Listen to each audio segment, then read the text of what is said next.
World War I reshaped the world in ways few could have imagined. It was a conflict that introduced new forms of warfare and claimed millions of lives. But beyond the sheer scale of the conflict, what stands out are the individual days that marked the bloodiest moments of the war.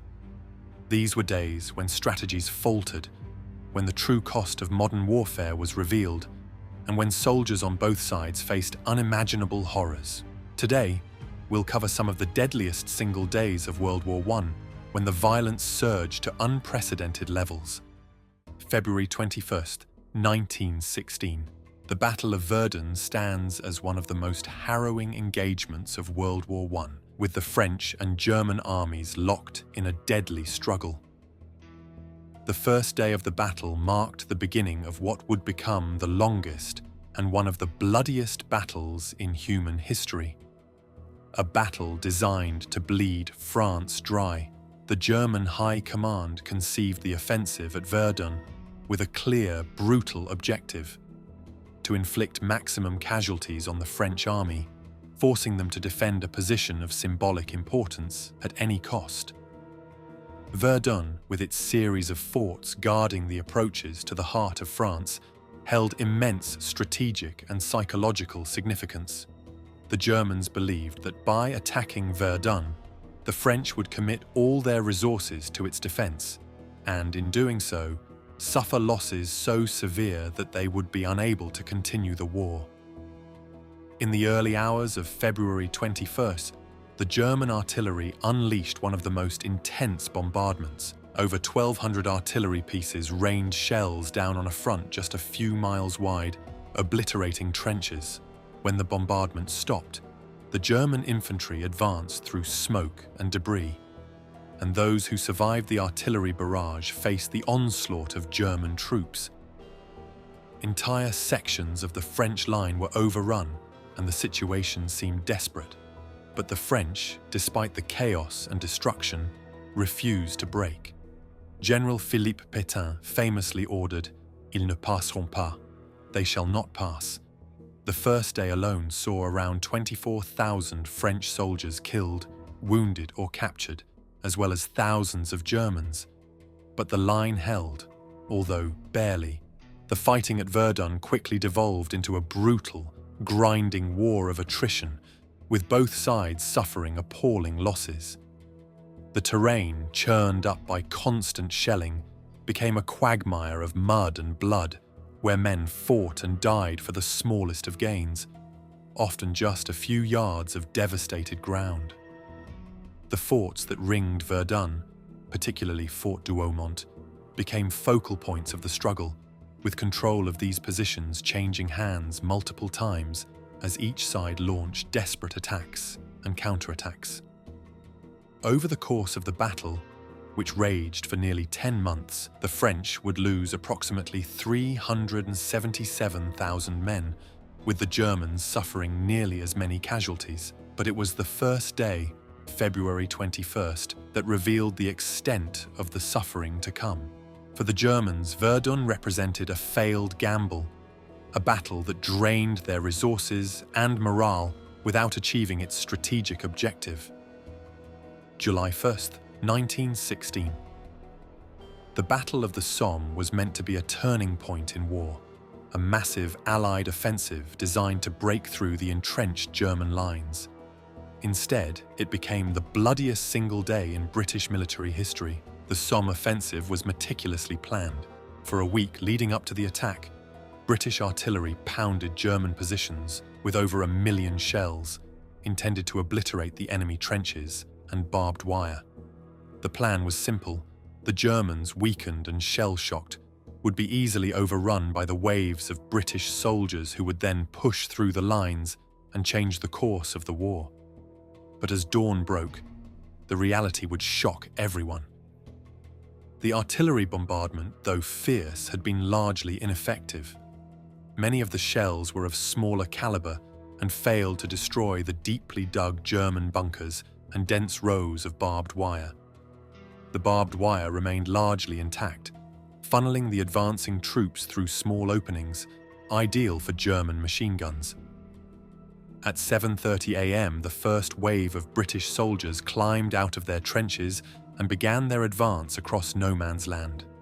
They walked slowly as ordered, to avoid disorganization, and were confident in the belief that the German defenses had been neutralized.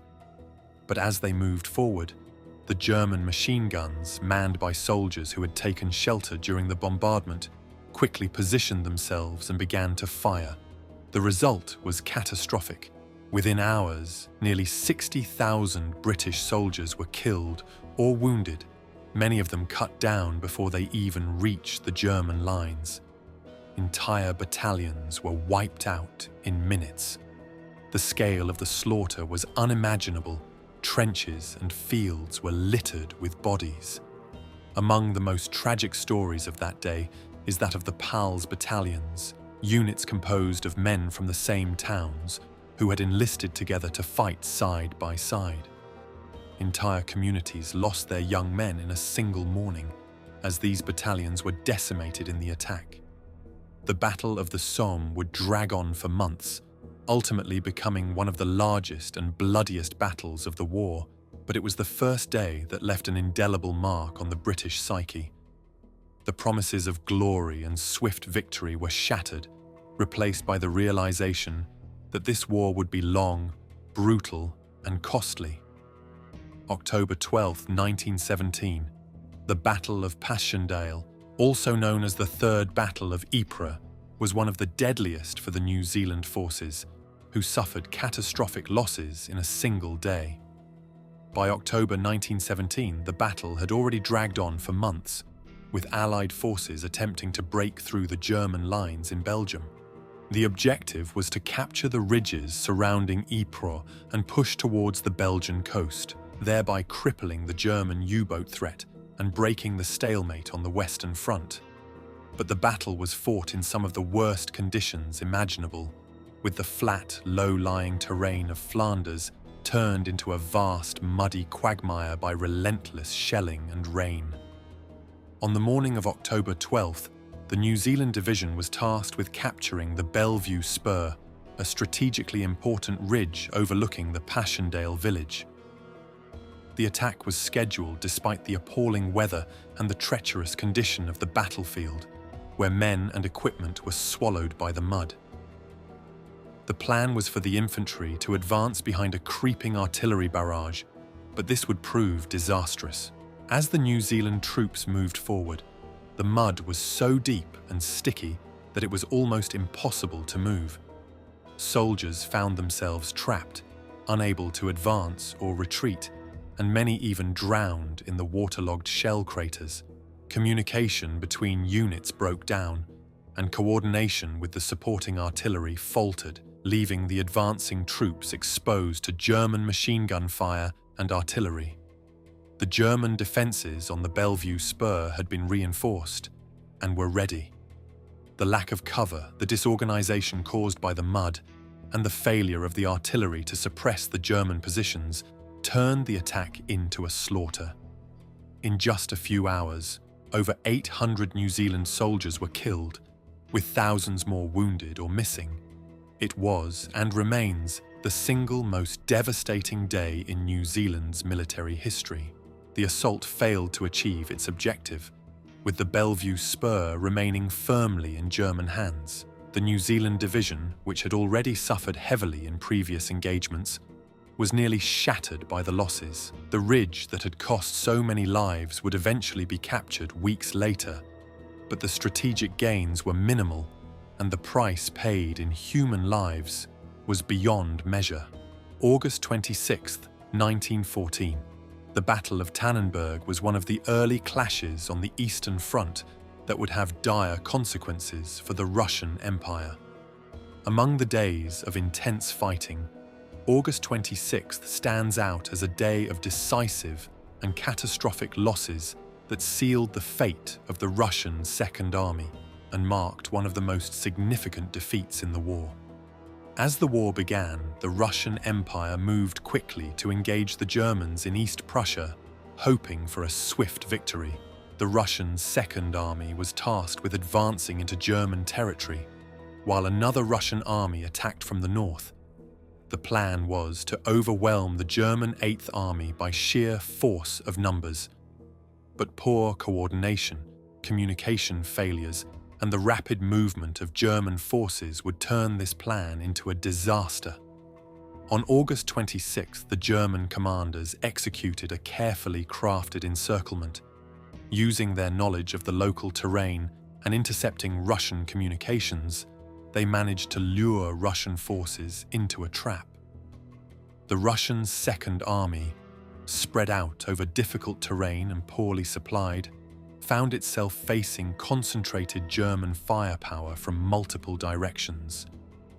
German artillery and machine guns wreaked havoc on the Russian ranks, which were ill-prepared for such a concentrated and coordinated attack.